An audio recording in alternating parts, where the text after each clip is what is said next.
Hey folks, it's Ascendant again, and welcome back to another quick guide. Today's episode, we'll be looking at the best way to train firemaking, which is Wintertodt.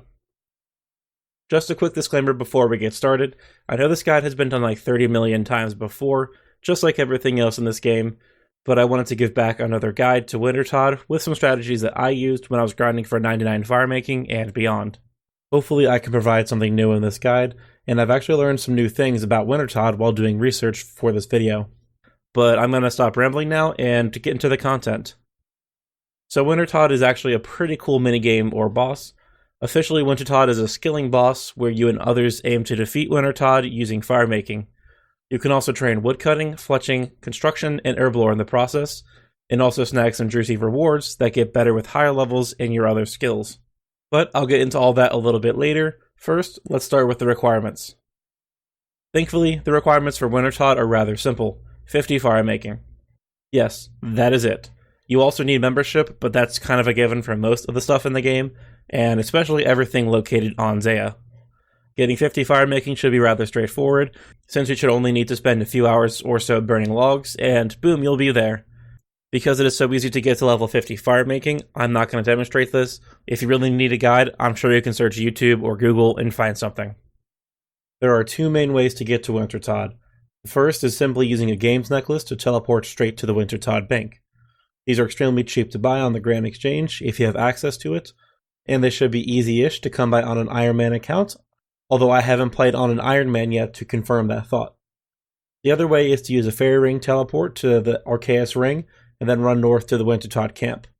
This requires having started Fairy Tale Part 2, and paying Trassa 80,000 coins to unlock that fairy ring. You can, of course, just walk there, but the two methods I just went over are rather simple and easy to obtain. So the main reason people will want to do Wintertodt is to train firemaking, as you can get some very good experience rates while getting some decent loot on the side. The amount of experience you receive from the various actions at Wintertodt scales with your level. According to the old school wiki, starting at level 50 firemaking you can earn around 150k experience per hour, increasing all the way up to around 315k per hour at level 99. The experience scaling also applies to the other skills you're using during Wintertodt, but you're still earning well under 25k experience per hour for those skills, so they're not worth really focusing on too much. So as I mentioned earlier, you can also get some rewards from Wintertodt that scale with your level. For example, the higher your herblore level, the higher level herbs you will get. The higher your fishing level, the higher level fish you can get, etc., etc. On the screen right now are some of the important drops that you can get, and you can find the complete list by following the link in the video description to the wiki page. There are several drops that I want to point out. The first bit of the important drops are the Pyromancer set. Each piece of the set counts as a piece of warm clothing, and excluding the gloves also gives a 0.2% to 0.8% experience bonus when firemaking, with the complete set giving an extra boost totaling to 2.5%. While that doesn't sound like a whole lot, if you're going for level 99 firemaking, it can save you a few hours of time, and even more if you go for the pet, or 200 million experience. The next important drop, as I mentioned a moment ago, is the Phoenix pet. The exact drop rate depends on the amount of points you get in your firemaking level, but you can go for quite a long time here without getting the pet. For instance, I'm currently at 430 Wintertodt kill count without the pet, and I've heard plenty of people going well beyond 1000 KC without the pet. On the flip side of things, you can get really lucky and snag this pet early, just like I was able to get the fishing and woodcutting pets before level 70. You'll just have to give it a go and see if you can get the pet early, or have to spend hundreds of hours at Wintertodt. The last drop I'm going to point out is the Tome of Fire, and the associated burning pages. The Tome of Fire is an offhand item that counts for fire runes. Each charge counts as fire runes per combat spells, and acts as unlimited fire runes for non-combat spells, such as teleports or high alchemy. It's a decent drop, as even if you don't want it, you can still sell it for 700k or even more, and the burning pages can also give a decent GP yield as well. You can also get some other things like Snapdragon Seeds, Dragon Axe, etc., but those aren't quite so big and not unique to this boss, so I won't be giving over those drops. To earn these rewards, you need to accumulate at least 500 points during a given Wintertodt round, and the rewards will be presented to you in the form of a supply crate. I will get into some strategies to optimize your points during a round in a bit, but for now you just need to know that burning Bruma roots yields 10 points, burning kindling, which is obtained from fletching, yields 25 points, repairing the brazier yields 25 points, lighting the brazier yields 25 points, and healing the pyromancer yields 30 points. The points you get in Wintertodt will affect if you get a reward and how many rolls for rewards you get. You will get rewards as long as you break 500 points in a game. If you don't reach 500 points, then you don't get any reward, nor do you get the experience reward, which is 100 times your level, nor does it count towards your kill count. It goes without saying that reaching 500 points is a must. The first 500 points gives you 2 rolls on the drop table, with every increment of 500 giving you another roll for a drop, and every increment of 5 in between gives you a 1% chance of an extra roll. For example, 500 points gives you 2 rolls, 1000 points gives you 3 rolls, and 1250 points gives you 3 rolls plus a 50% chance for a 4th roll. Moving on to the gear setup, the only item you absolutely need to participate is a woodcutting axe. If you don't have an axe for whatever reason, you can find one in one of the crates by the entrance. You will want at least a steel axe to speed up the brimmer root chopping from 4 tick down to 3 tick, otherwise the type of axe does not matter, and nor does the dragon axe's special attack, for the record. It's highly recommended to bring 4 warm clothing items, as the Wintertodt cold damages you less for the more warm items you're wearing, up to a maximum of 4 items having an effect. You can find a link to the full list of warm clothing items in the video description, but an easy set to obtain is the Santa or Anti-Santa holiday sets, as those give you several warm clothing pieces and are free to obtain from Diango in Draenor. These next 3 items are not required, but will allow you to do more at Wintertodt: the Tinderbox, knife, and hammer. The Tinderbox allows you to light the Braziers when they are out, which will give you 25 points and a hefty chunk of firemaking experience. The knife is required only if you are planning on fletching, which I typically do at least a little bit. And the hammer is used when fixing the Braziers, as sometimes they get damaged during the fight. All 3 of these items can be found in the crates near the entrance. Lastly, you will also want lots of high healing food, the 2 popular options being either jugs of wine and Ceradim brews. Jugs of wine are stupid cheap, easy to obtain, and heal 11 hit points each. Ceradim brews, on the other hand, can heal you a lot more per inventory space. At 99 hit points, they heal 16 per dose, 64 total, but are also a lot more expensive and not quite as easy to obtain. You should not need a lot of food per round at Wintertodt, but I tend to stick with the brews as you can easily make more money than you spend on brews, and I don't have to bank as often and can sit between rounds. Both choices are good, it just depends on your situation for which you choose. If you're sitting there thinking, well, hey there, that's all good and dandy and all, but what is the gameplay like? Is it worthwhile for effort required? Or am I better off just getting carpal tunnel doing regular firemaking? Then yes, it is worthwhile. I'll preface this bit by saying the gameplay mechanics may not entirely make sense until you see the actual gameplay, or even try it for yourself, and that's okay. It's not the same usual things you do for skilling, and there are many ways to go about this.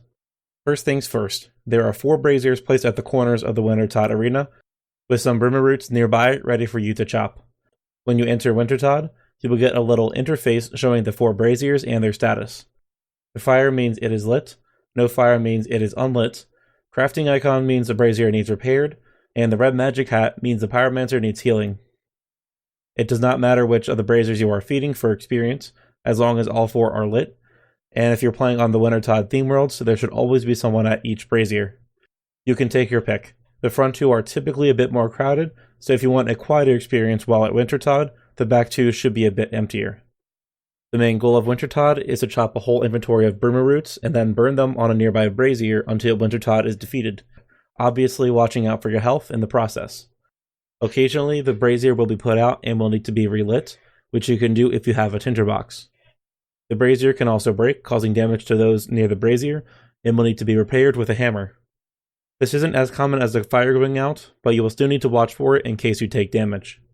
The pyromancer also occasionally needs healing, but you don't have to worry about this if you play on the Wintertodt theme worlds, as there will usually be someone who will take care of that for you. The last important thing to note is that you will take damage throughout the round from various mechanics, all of which deal damage that scales with your level. For this reason, a lot of people prefer to do this a lot earlier on in their accounts, as you will need to use less food with lower HP levels. So the first way you'll take damage is cold damage, which happens to you randomly no matter where you are. The frequency of cold damage is random, and hits harder if you have less than 4 warm clothing items. The next way you'll take damage is falling snow, which hits you in most places in the arena. You can get hit by the snow falling attack in most places in the arena, except if you're by a wall, it will not be able to attack you, which is why a lot of people prefer to chop the brimmer roots and then fletch them when they're standing next to a wall. The final way you can take damage is if you're standing next to a brazier when it breaks. This can be avoided if you pay attention for the snow falling on the brazier if you're standing next to one. It goes without saying that you will need to pay attention to your health throughout each round, and if you do die, it is not a safe death. Your items will drop on the floor just like they would at any other boss, and you will need to retrieve them within an hour like a standard death. None of the Wintertodt attacks will affect you if you're in the safe zone, which is the area by the crates, so you can chill there till the end of the round if you have 500 points and are out of food. We're almost to the gameplay footage, I promise, but let's have a quick talk about strategy. Lots of people ask, is it better to fletch kindling or burn regular brimmer roots? And the answer is, it depends. If you primarily care about firemaking experience, then do not fletch. The extra logs you'll burn by not wasting time fletching will give you more experience than the higher experience kindling. However, if you're looking for points, which will translate to the pet or more rewards, or if you want fletching experience, then yes, you should fletch kindling. Since the kindling gives 25 points per burn instead of the brimmer root's 10 points, you accumulate points faster by fletching. Now that that question is out of the way, you'll be able to answer the kids trying to start a flame more when they ask, why fletch? When I was going for 99 firemaking, I would fletch about half an inventory of kindling to give me some extra points to make sure I'd hit 500 no matter what, no matter how fast the round went. Now that I'm past 99 firemaking and looking for the pet, I'm fletching everything to get me more chances at getting the pet. Alright, now for the actual game footage. As you can see here in the upper left, there's a timer counting down to the next Wintertodt round. When it hits 0, I immediately start lighting a brazier, as it gives me a good start with 25 points. And then I run over to the nearby brimmer roots to start chopping. I'm heading over to the safe spot that you can stand in to avoid snowfall while chopping. Here you'll see a bunch of people using the Dragon Axe spec. You can do this too if you want, but it doesn't affect the speed at which you chop the roots, and doesn't give you more experience, so it's kinda pointless. When your inventory is full, assuming you're not fletching, you can just simply run over to the brazier to start feeding it. Be aware, as you can take lots of damage really quickly while you're doing this, and when you take damage, it will stop you from automatically feeding, and you will need to click to start again. This doesn't happen while chopping, and is quite annoying at times.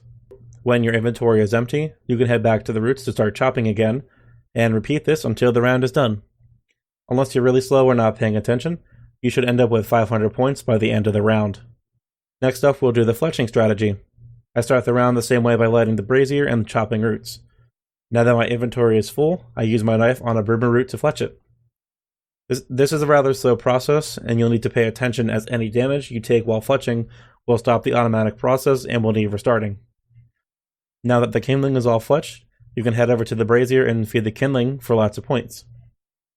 You can now repeat this process until the round is over. Both strategies are pretty similar, one is just slightly more attention needy than the other, and they both kinda optimize for different parts of the game. Alright, we're now at the conclusion bit of the video, so feel free to turn off the video now if you've had enough of my voice. I realized there was a lot of talking in this video and not a whole lot of action, so I apologize for that. There was just a lot of information to go over, mechanics to learn, and even some myths to dispel. All in all, Wintertodt is a pretty interesting way to train firemaking. It's not exactly the fastest way to train, as I believe burning logs the old-fashioned way will get you more experience in those circumstances, but it is more entertaining and less click-intensive in comparison. When I'm in the zone, I can breathe through a lot of Wintertodt rounds without realizing it, and easily get myself lots of experience and rewards. Speaking of which, the rewards will also make Wintertodt a bit more worthwhile, as you can get some decent starting cash and supplies on the side. It is almost a win-win. Plus, you can never go wrong with some Wintertodt rounds if you like collecting pets. But anyways, that's going to wrap it up for this video. If you liked or disliked the video, you know what to do. Feel free to leave me feedback or suggestions in the comment section. Don't forget to subscribe to my channel to make sure you keep up with my latest videos. And I hope to catch you in the next one.